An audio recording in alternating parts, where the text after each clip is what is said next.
Hey everybody, it's Jason Blaha here. I thought I would sit down and do another video for you guys and gals. Get a sip of my Mootopia. This is the second one of these in a row. This is going to get low. Right. Fake sip investigator will be coming at me. All right, let's talk a little bit about when we talk about isolating muscles.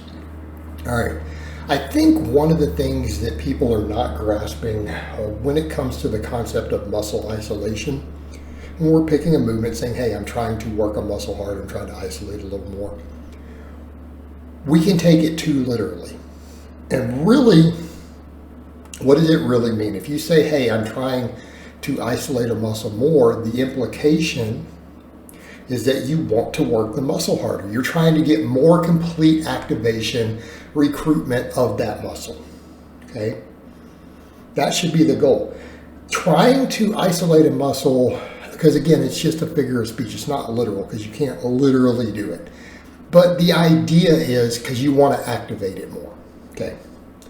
So when you think about it from that perspective, saying, oh, I'm trying to take all these other muscles out completely, doesn't necessarily mean that you're working the muscle more.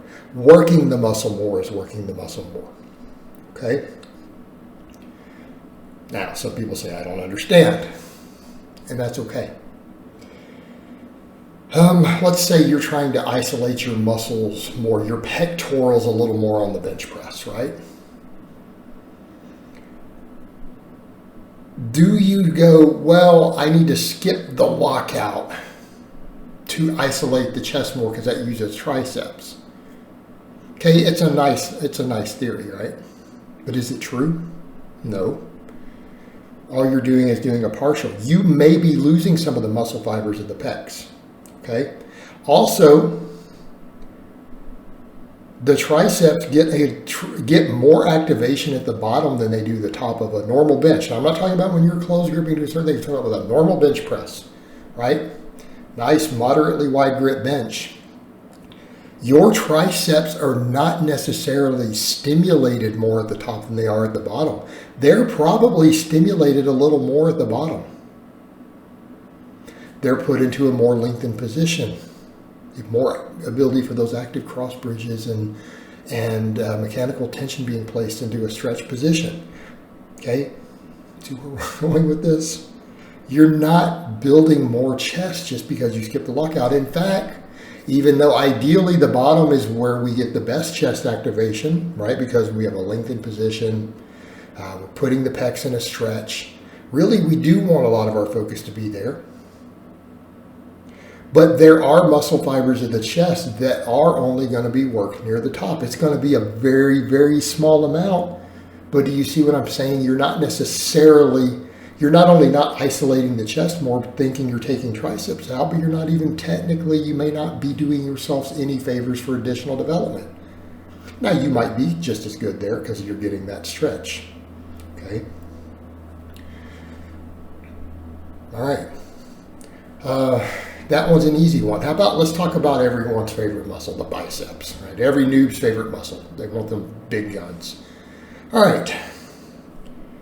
When we raise up here, what's happening? A lot of people are like, well, there's more anterior deltoid and more trapezius involved because you're raising it closer to the face. So if you don't do that, isolating the biceps more. But you're really not, are you? Why? You're working the bicep less. Okay, quick anatomy lesson. Bicep has two heads. You have the short head. Runs here, starts at the elbow, comes up and inserts, over here. You have the long head, runs the outside, inserts further up into the shoulder. That shoulder movement is part of the long head's function. Okay, the short head only cares about this, right? And it is maximally recruited in a supine position. If there's any pronation, the brachialis actually takes a very large amount of the load. Right? Are we following so far? However, when you start looking at the mechanics of this right here, okay, the first 30 degrees, which is up to about here, has an enormous contribution by the long head. There are muscle fibers in the long head that might only be recruited through that motion. And it's for the first 30 degrees. After about 30 degrees, it starts kicking out, and then the anterior deltoid and the upper trap are doing a little more. But by stopping that and saying, I'm trying to take the shoulders out, you are technically removing some of the bicep activation. Does that make sense? So in that particular case, you're not doing yourself any favors. You are literally reducing some of the tension and recruitment of one of the two heads of the bicep. Now, if you are only caring about this short head down here, it won't matter one bit because it doesn't care about that, but the long head does. And it may not be an enormous contribution, but there could be maybe 5% or so of the muscle fiber potential that you are missing, all because you're like, oh, I'm trying to isolate it more. But you are literally working the muscle less. You're taking out part of the function of the muscle. You're also losing some of the brachialis. Brachialis really likes that. Okay? That's an example. Same thing, people will skip the bottom. Well, that really is negatively impacting your bicep recruitment because then you're losing your lengthened position. How many of the guys, when they do a strict curl, they're hitting their thigh? Let's say if they're using an easy bar or a straight bar. They're going to try to do that stricter and keep it strict, but then you're trying to isolate the muscle more because then you're not leaning forward. You're missing the lockout, you're missing the lengthened position. You are literally missing some of the very important muscle fibers in the bicep by doing that, because we just talk about the lengthened position. You are not doing yourselves any favors by this. So what I'm telling you, if your goal is to say, I'm trying to isolate the muscle more, think not in terms of how can I take other muscles out, how can I work the muscle harder?